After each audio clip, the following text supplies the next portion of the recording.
আসসালামু আলাইকুম বন্ধুরা। তো আহ, আমি একটু কথা বলার জন্য আসলাম, সেটা হলো বর্তমানে দেশের পরিস্থিতি তো আপনারা সকলে অবগত আছেন।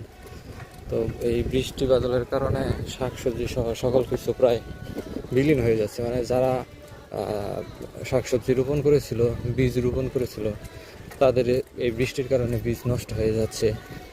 আবার যাদের বীজ আগে রোপণ করা ছিল, আপনার শাকসবজি যাদের হালকা হালকা হয়েছিল, তাদের ওই বৃষ্টির কারণে শাকসবজিগুলো পচে যাচ্ছে, সঠিকভাবে হচ্ছে না।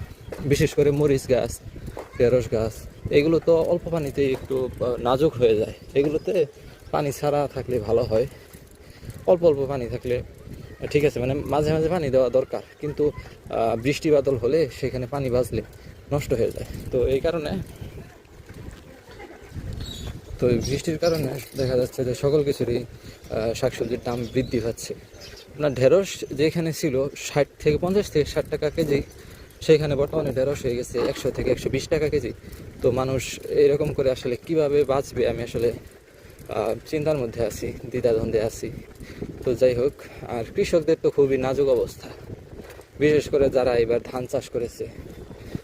ধান আমাদের এদিকে একটু উঁচু জায়গা, তো এই কারণে এদিকে মোটামুটি ভালো হয়েছে, কিন্তু যেদিকে একটু নিচু জায়গা ওইদিকে তো ধানের অবস্থা খুবই খারাপ।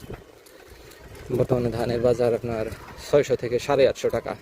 ওই ধানের জাত হিসেবে 600 থেকে 850 টাকার মধ্যে আছে। 850 টাকা বলাই যায় না, 800 টাকার মধ্যে হয়ে যায়।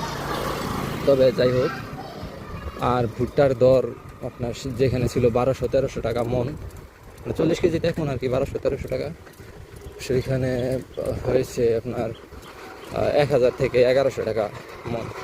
তো এরকম করে আসলে কিভাবে কৃষিকাজ করে বেঁচে থাকবে এই দেশের মানুষ, তা খুবই ঝামেলা, খুবই জটিল, তা আমার বোধগম্য হচ্ছে না।